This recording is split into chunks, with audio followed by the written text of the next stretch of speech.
Oke guys, welcome back to Gnosis alias Cakradiva dalam pembahasan alur cerita The Great Rules episode ke-49.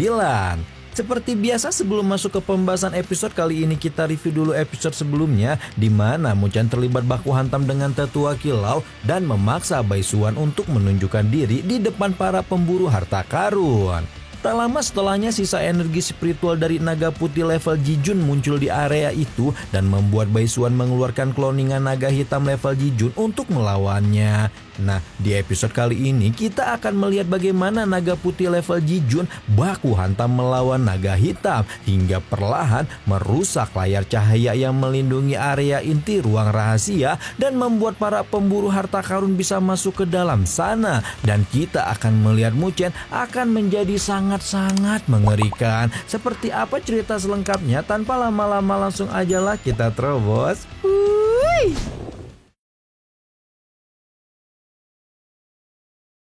Mendapati kemunculan naga hitam level Jijun, para pemburu harta karun tentu sangat terkejut sekaligus tidak menyangka kalau orang-orang kota Bailong akan nekat melawan sisa energi spiritual naga putih dengan metode seperti itu. Di tengah keterkejutan orang-orang itu, Baisuan beserta rombongan antek-antek dajalnya justru langsung memberi hormat kepada kloningan naga hitam, seolah-olah memberikan penghormatan kepada sosok aslinya. Sementara itu, naga hitam sendiri tampak menyapa naga putih dan segera memintanya untuk mengembalikan harta pusaka istana Longmo yang pernah disembunyikan naga putih ratusan tahun lalu. Namun bukannya segera dikembalikan, naga putih malah mempertanyakan apakah naga hitam masih mengincar harta tersebut hingga saat ini.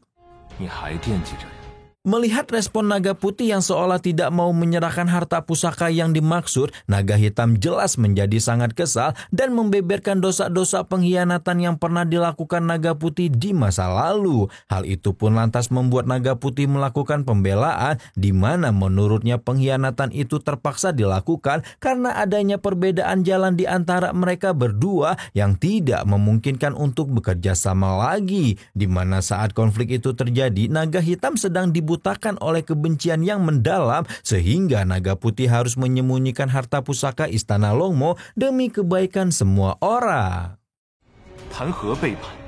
Mendengar kalimat pembelaan naga putih, tentu naga hitam menjadi semakin geram hingga akhirnya dia pun memutuskan untuk segera menghancurkan sisa energi spiritual naga putih saat itu juga. Tanpa menunda lagi, naga hitam pun langsung melakukan persiapan untuk menyerang naga putih sembari mengatakan bahwa jika nanti harta pusaka itu sudah kembali ke tangannya, maka dapat dipastikan suku naga hitam akan kembali berjaya serta menguasai daratan Baicha. Menanggapi tindakan yang akan dilakukan naga hitam, naga putih pun langsung turut serta melakukan persiapan untuk melawan kekuatan naga hitam. Sementara naga putih dan naga hitam sedang bertarung, para pemburu harta tampak fokus menyaksikan aksi mereka, termasuk Muchan yang seketika merasa sangat takjub dengan tingkat kekuatan yang mereka yang terbilang sangat mengerikan. Muchan tidak menyangka bahwa meskipun naga putih dan naga hitam itu hanya merupakan kloningan, tetapi kekuatan mereka berdua sudah sangat kuat seperti sosok aslinya. Muchan pun tidak bisa membayangkan bagaimana jika wujud asli kedua sosok itu muncul dan melakukan pertempuran. Di sisi lain, pertarungan itu kemudian membuat kloningan naga putih mulai redup, menyebabkan layar cahaya di area itu menjadi lebih menipis. Mendapati layar cahaya menipis, para pemburu harta tentu menjadi senang dan segera mungkin memanfaatkan situasi tersebut untuk mempercepat hancurnya layar cahaya. Secara bersamaan orang-orang itu pun bahu-membahu menghancurkan layar cahaya untuk membuat jalan masuk ke inti ruang rahasia. Sementara orang-orang menyerang layar cahaya, Muchan diam-diam menyimpulkan dalam hatinya bahwa melemahnya layar cahaya itu sangat wajar karena bagaimanapun juga sosok naga putih yang asli sudah meninggoy sehingga membuat kekuatannya menjadi terbatas. Sementara Muchan menyimpulkan, Susuan justru menyadari bahwa saat ini kondisi layar cahaya semakin menipis akibat dihancurkan oleh orang-orang. Sesaat kemudian, Muchen kemudian mengungkapkan pendapatnya bahwa tindakan Baisuan yang sengaja membawa kloningan naga hitam untuk melawan naga putih level Jijun itu harus jadi bahan perhatian mereka untuk bersikap lebih waspada. Pendapat Muchen pun lantas dibenarkan oleh Susuan yang kemudian meminta semua anggotanya untuk berhati-hati dalam menghadapi kelompok lain, terutama kelompok Baisuan. Susuan bahkan mengingatkan bahwa supaya para anggotanya tidak terlalu memaksakan diri dalam mendapatkan harta pusaka dan yang harus lebih mengutamakan keselamatan nyawanya masing-masing. Berbeda dengan strategi Susuan, kelompok kota Bailong yang dipimpin oleh Baisuan justru membuat strategi lain, di mana Baisuan memerintahkan seluruh anggotanya untuk menghilangkan nyawa pemburu lain yang mencoba menghalangi jalan mereka untuk mendapatkan harta. Baisuan juga mengingatkan semua anggotanya untuk segera menghancurkan kelompok Muchen ketika mereka nanti telah memasuki inti ruang rahasia. Setelah selesai membuat strategi, Baisuan kemudian mengerahkan kekuatannya untuk menghancurkan layar cahaya dan terciptalah sebuah celah yang bisa mereka lewati untuk masuk ke inti ruang rahasia. Mereka pun segera meluncur ke dalam sana diikuti oleh kelompok Muchen yang menyusul di barisan belakang. Setibanya di area inti ruang rahasia, Muchen menyadari adanya suatu kejanggalan sehingga dia langsung meminta rekan sekelompoknya untuk lebih berhati-hati. Tak lama kemudian kelompok Muchen dikejutkan dengan tumbangnya sekelompok memburu harta yang ternyata mendapat serangan misterius dari patung batu yang ada di lokasi itu. Melihat patung-patung batu itu membuat serangan, Muchen kemudian memberitahukan teman-temannya bahwa kekuatan patung batu itu sama kuatnya dengan patung batu yang sudah dia taklukkan. Sementara di sisi lain, kelompok pemburu lainnya nekat menyerang sejumlah patung batu demi bisa memperebutkan harta ruang rahasia. Seolah tidak mau ketinggalan oleh kelompok lain, Susuan juga ambil tindakan untuk menyerang sejumlah patung batu dengan mengandalkan kekuatan dari harta pusakanya berupa mutiara air. Setelah mutiara air itu membuat sejumlah patung batu tidak berkutik, Susuan lantas mengajak semua orang anggotanya untuk segera meluncur ke area yang lebih dalam. Di sisi lain, keberhasilan yang dilakukan Susuan itu membuat Muchen merasa takjub, sehingga ia pun diberitahu tentang kekuatan mutiara air oleh Suling di mana menurutnya kekuatan dari mutiara air itu sampai mampu menghancurkan sebuah gunung dan sangat bisa diandalkan dalam hal pertahanan maupun penyerangan. Setelah kelompok Muchen meluncur cukup jauh, Susuan kemudian meminta Muchen untuk membantu menyingkirkan patung batu lain yang datang untuk menghalangi jalan mereka. Melihat Mukui bertindak, Muchen dan anggota lainnya juga turut serta melawan patung batu dengan harta pusaka masing-masing, di mana Muchen menggunakan pelat naga putih untuk menaklukkan patung-patung batu itu, tetapi ternyata benda tersebut tidak berfungsi untuk mengendalikan patung batu yang ada di lokasi. Beruntung Muchen mendapatkan bantuan dari Susuan sehingga dia masih bisa lolos dari bahaya serangan patung batu. Tak lama setelahnya, kelompok Muchen pun melanjutkan perjalanan ke bagian terdalam.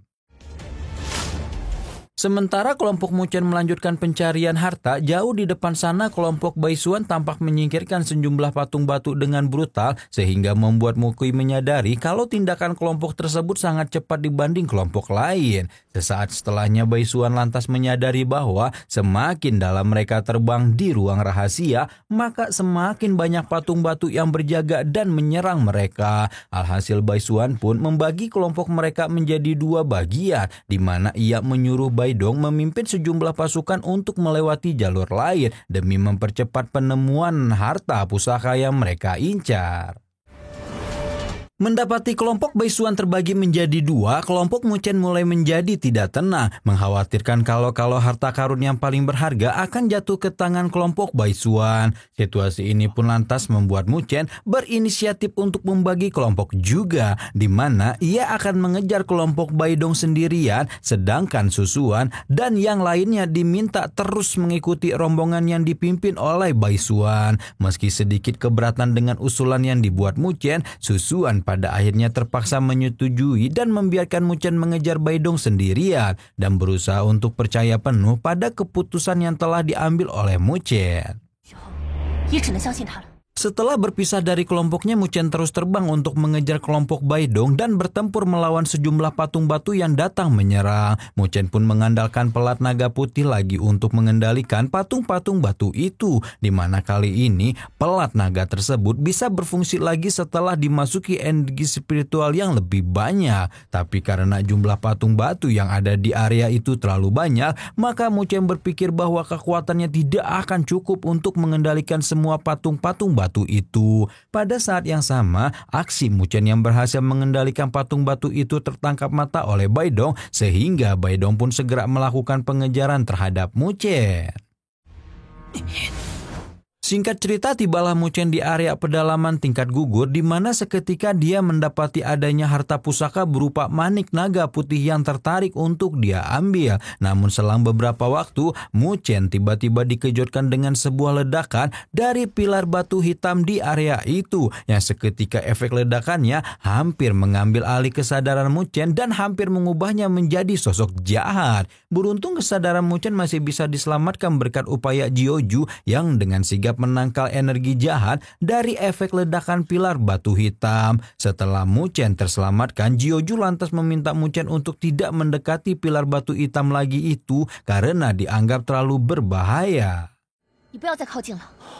Selang beberapa waktu, Muchen kemudian dikejutkan dengan sebuah serangan misterius yang ternyata berasal dari kelompok Baidong. Begitu muncul di depan Muchen, Baidong langsung meluapkan kekesalannya karena Muchen telah berhasil mendahuluinya untuk sampai di lokasi harta karun. Tak mau harta karun itu jatuh ke tangan Muchen, Baidong pun memerintahkan dua pengawalnya untuk segera menghabisi Muchen saat itu juga. Tanpa menunda lagi, dua pengawal Baidong pun langsung menyerbu Muchen dengan tombak masing-masing sehingga otomatis membuat Muchen harus bertindak melawan mereka dengan seni pagoda 9 lapis.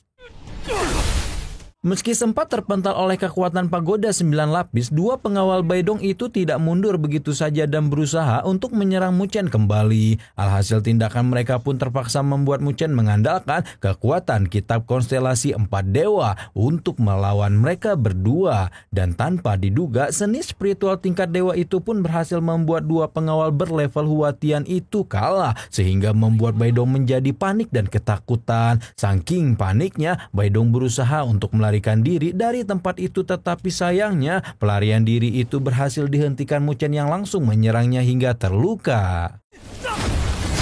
Melihat Baidong dibuat terluka parah, dua pengawalnya tentu menjadi sangat marah kepada Muchen. Tetapi mereka memutuskan untuk tidak membalas Muchen saat ini dan lebih memilih untuk mengobati luka Baidong lebih dulu. Sesaat kemudian, mereka semua tiba-tiba dikejutkan dengan munculnya tanda-tanda reruntuhan di area itu yang disebabkan oleh berakhirnya pertempuran besar antara kloningan naga hitam dan naga putih. Mendapati tanda-tanda itu, Muchen yang khawatir akan disusul oleh Baisuan pun akhirnya memutuskan untuk segera mengambil manik naga putih. Namun setelah manik naga putih itu berhasil diambil,